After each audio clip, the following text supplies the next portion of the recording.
जय हिंद दोस्तों, मैं हूं मनोज और स्वागत करता हूं अपने YouTube channel politics in motion पर।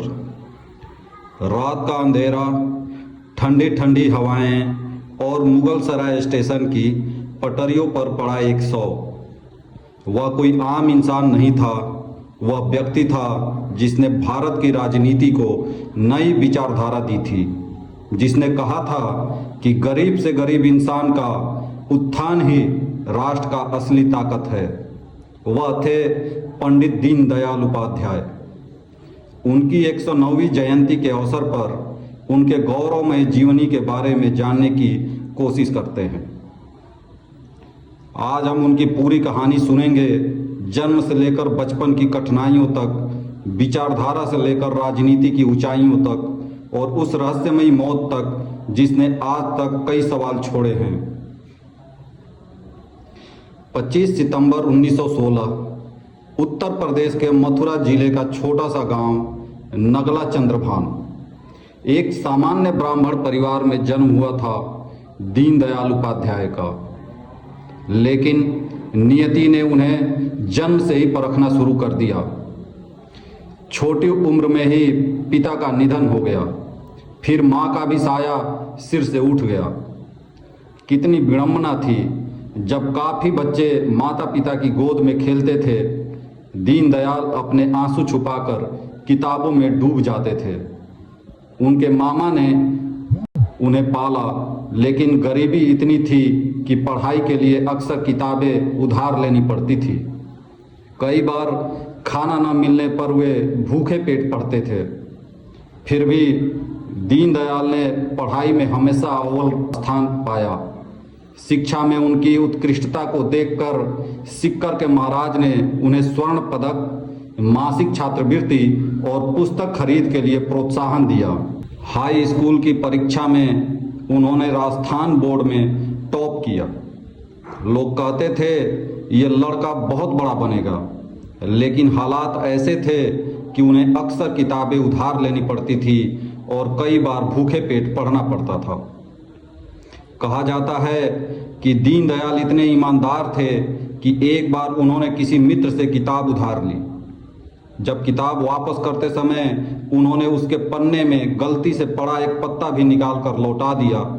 लोग हैरान थे, लेकिन वो बोले, उधार ली चीज चाहे किताब हो या पत्ता, वापस करना कर्तव्य है। इतनी छोटी सी घटना उनके ईमानदारी और सादगी का सबूत है। इलाहाबाद विश्वविद्यालय से उन्होंने राजनीति और अर्थशास्त्र की पढ़ाई पूरी की। इसके बाद एलएलबी करने का सपना भी देखा, लेकिन आर्थिक तंगी ने रास्ता रोक दिया। यही वो दौर था जब वे राष्ट्रीय स्वयंसेवक संघ यानी आरएसएस से जुड़े। संघ ने उनके जीवन को दिशा दी।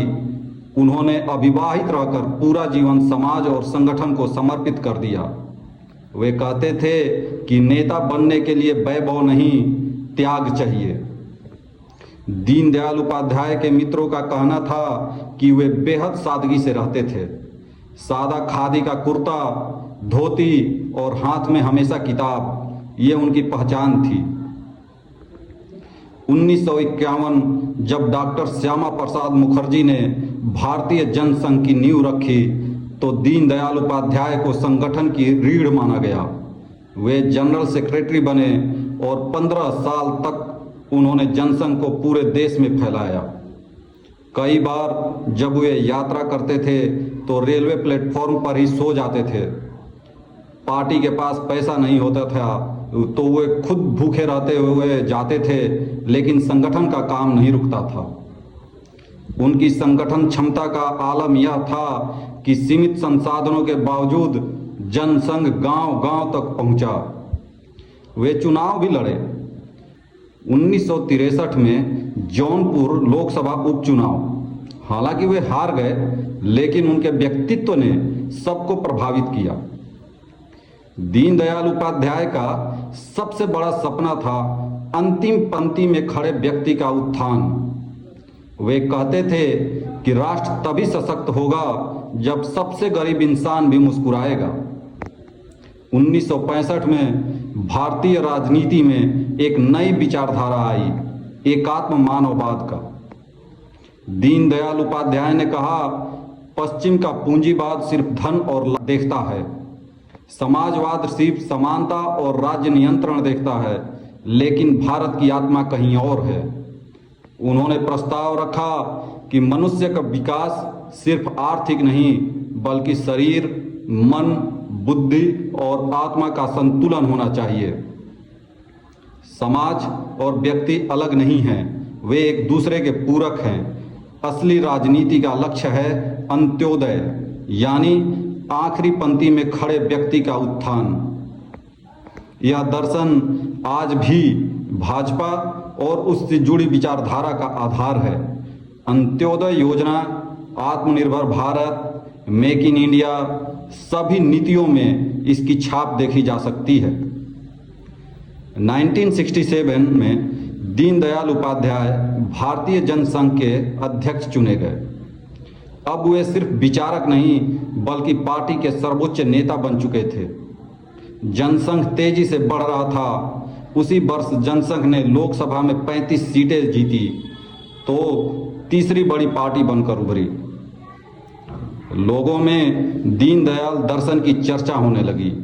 ऐसा लग रहा था कि आने वाले वर्षों में जनसंघ कांग्रेस के मुकाबले में मजबूत चुनौती बनेगा। उन्होंने कई पारंपरिक और आधुनिक विषयों पर लेख लिखे, जिनमें राष्ट्रधर्म नामक मासिक पत्रिका और पंचजन्य साप्ताहिक शामिल हैं।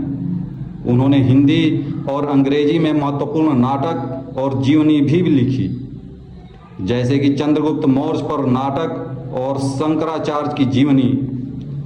उनके लेखन में भारतीय संस्कृति और राष्ट्रीयता की गहरी छाप दिखती है। 10 फरवरी 1968 की रात पंडित दीनदयाल उपाध्याय सियालदह एक्सप्रेस से यात्रा कर रहे थे। 11 फरवरी की सुबह उनका 100 मुगल सराय स्टेशन के पास पटरियों पर मिला। उनकी जेब में सिर्फ 5 रुपए का नोट था। जांच हुई, आरोप लगे कि यह चोरी और हत्या का मामला था। कुछ लोग पकड़े भी गए, लेकिन आज तक रहस्य बना हुआ है। क्या ये सिर्फ साधारण हत्या थी या इसके पीछे कोई गहरी राजनीतिक साजिश थी? दीनदयाल उपाध्याय का जीवन भले ही अधूरा रह गया, लेकिन उनकी विचारधारा आज भी जीवित है। उनके नाम पर ही मुगल सराय स्टेशन का नाम पंडित दीनदयाल उपाध्याय रखा गया। उनके नाम पर विश्वविद्यालय, संस्थाएं और योजनाएं चल रही हैं। भाजपा उन्हें अपना वैचारिक मार्गदर्शक मानती है। उनकी सोच सांस्कृतिक राष्ट्रवाद, स्वदेशी अर्थव्यवस्था और अंत्योदय आज भी भारत की राजनीति और नीतियों को प्रभावित करती है। लेकिन उनकी सबसे बड़ी विरासत है उनका विचार। एक विचार जो कहता है राजनीति का उद्देश्य सत्ता नहीं, समाज सेवा है।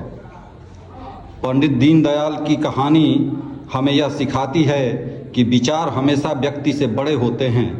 व्यक्ति भले चला जाए, लेकिन विचार आने वाली पीढ़ियों तक प्रेरणा देते हैं। तो दोस्तों, आपके हिसाब से क्या उनकी मृत्यु सिर्फ एक दुर्घटना थी या भारतीय राजनीति की सबसे बड़ी साजिशों में से एक? अपनी राय हमें कमेंट में ज़रूर बताइए।